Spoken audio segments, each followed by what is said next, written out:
So today we're going to go over how to darn your jeans. And darning is this repair strategy where you add a reinforcement behind the fabric and then you sew really densely over the damage. And the purpose is to kind of recreate the fabric that gave out and to just, make it stronger again. And you can do it as dense or as not dense as you want. And the goal is just to not have a hole in your pants anymore, or you could do something artsy like plaid, different colors, cross hatching, or you could try to make it invisible. So the world is your oyster with darning, and it's pretty easy. All you really need is some sort of lightweight backing fabric. I'm using a lightweight chambray scrap I had. You just want it to be bigger than your damage. And then I'm also going to use some fusible interfacing. I prefer the kind that's woven like fabric on the top, but this is what I had. There's some glue on the back that you can iron on, and it just helps really hold the repair in place while you work on it so it doesn't shift around. And then you just want to choose some thread that has some gray undertones. It's usually good for jeans. Like if you think, this looks a little too dull for my denim, that's what you want to choose. Indigo has some gray undertones, and this will make it match a lot better. I'm also going to use some chalk and just a sewing machine. And then I also wanted to say, if you have any damage like this on your pants and you don't want to sew, you could always buy one of these little iron-on patches and just put them on the inside, and they hold for a really long time. So yeah, I'll show you the steps. So the first step we're going to do is identify where we actually want to repair. It's actually going to be beyond the damage we can see, because chances are if your fabric is physically ripping here, it's about to go in this area too.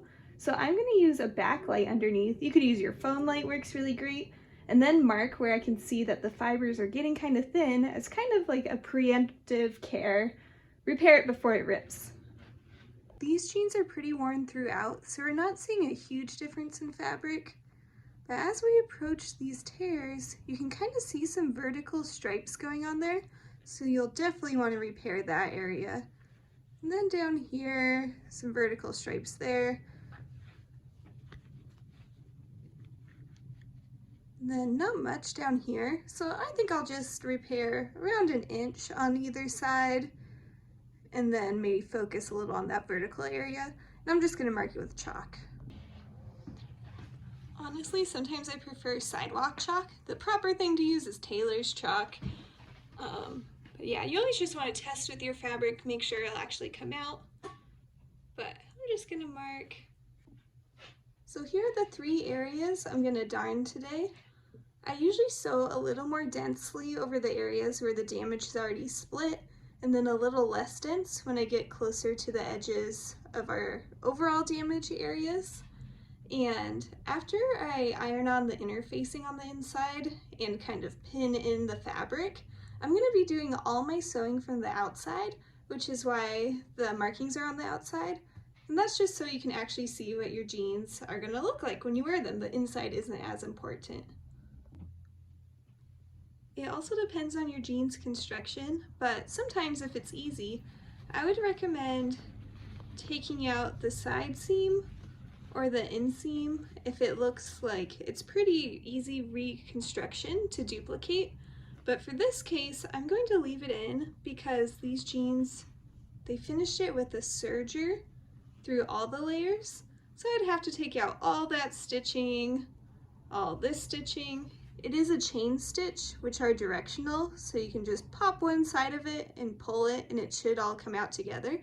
But I don't really want to undo the serging stitch, so I'll show you how to feed in a whole pair of jeans into your machine. For preparing the inside of your jeans, I'm going to take my fusible interfacing. I'm going to make sure it's bumpy side down.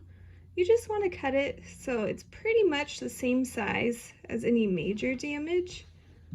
I want my fabric to cover it because this stuff isn't as sturdy as fabric. So I'm going to trim it down.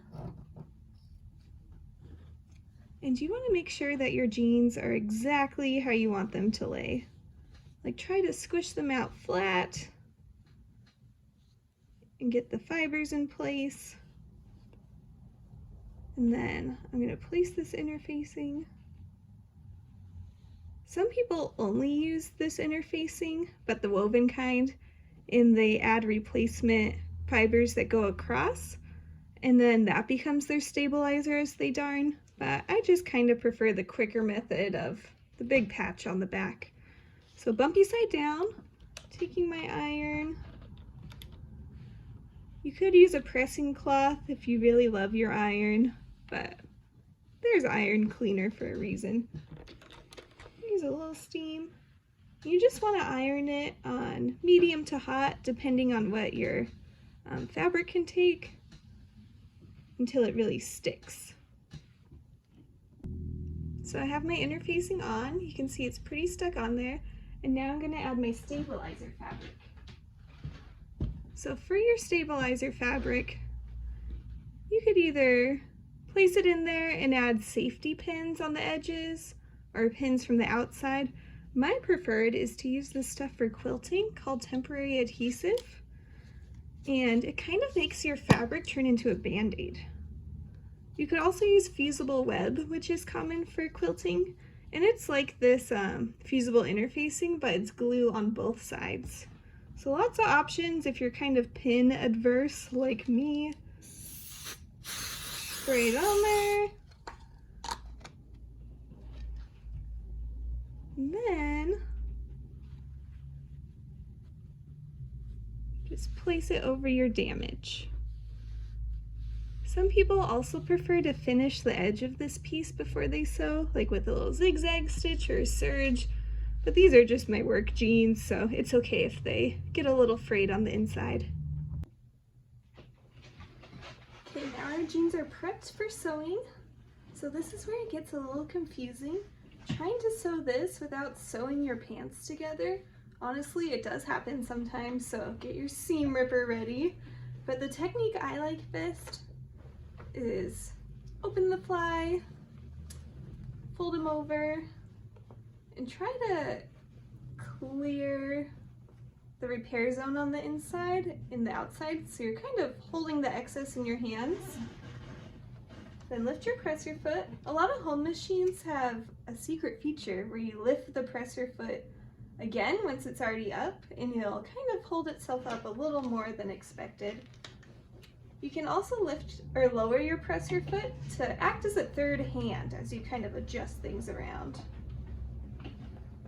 I'm going to start with the big one, get it out of the way, and I'm just kind of readjusting as I go, so it's one layer.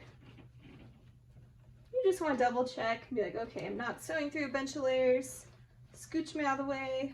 You kind of have a bowl shape. And again, if you decided to open up the side seam or inseam, this would just be a flat surface and a bit easier to manage. When I darn, I usually start at the top left and work my way over, and I'm going to operate the back and forth, or the backwards and forwards with my right hand, and kind of pull my project to the left a little bit with my left hand to offset the rows of stitching. The less offset it is, the more dense it is, and it kind of looks more like real denim, like you haven't repaired anything. But it's totally up to you. If you're like, oh, it's a kind of a subtle area, you can just do a couple zigzags across and it gets the job done. So I'm starting at the top left corner, going forward a few stitches, back a few stitches, and then I usually sew straight across the damage, but jeans have kind of this diagonal weave, so you can follow that diagonal if you want, if you think it'll look better for your pants, or you could do kind of like whatever shape you want. Some people do sunburst with yellow thread, so it's totally up to you. A common issue is kind of running or getting caught by the threads, so you just lift your presser foot, readjust, and keep going. If you find too that this main damage area is just catching your presser foot a little too much, you can go over it with a much less dense stitch, almost like some connected W's. That can help just kind of lock it in as you sew. I'm actually going to do that for this one because these long threads are kind of annoying. I I usually don't cut it out though because it makes it look more natural, I think, and not like there's a piece of your jeans missing. So there's my first pass through. I just focused on locking these fibers down because they're being a little annoying. But for this next pass through, I'm gonna go all the way to this chalk mark I did. So it kind of prevents more damage from occurring while making this a little more dense. And again, you could always just go over this section a lot more dense and then this section a little less dense. It totally depends on the look you're going for.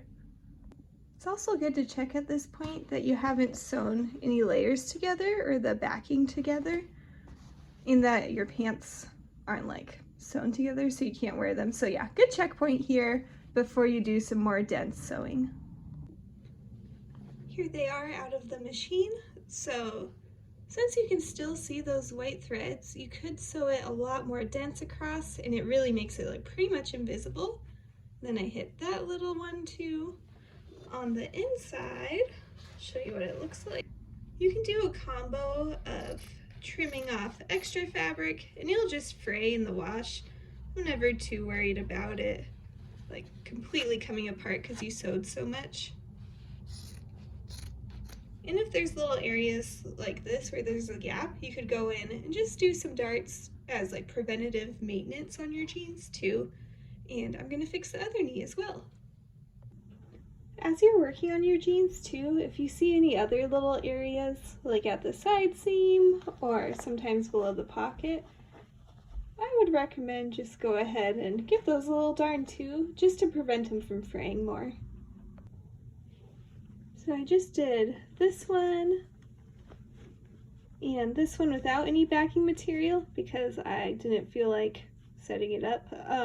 Yeah, and it's fine. So not too much pressure. You're just making your jeans wearable again. So here's our final result. The jeans are all patched up. You could always go over that more for a more dense finish so it's more invisible. And we fixed areas that are about to give out or had just started to give out. So yeah, pretty quick fix, and you can use this on all types of materials and wherever your fabric gives out.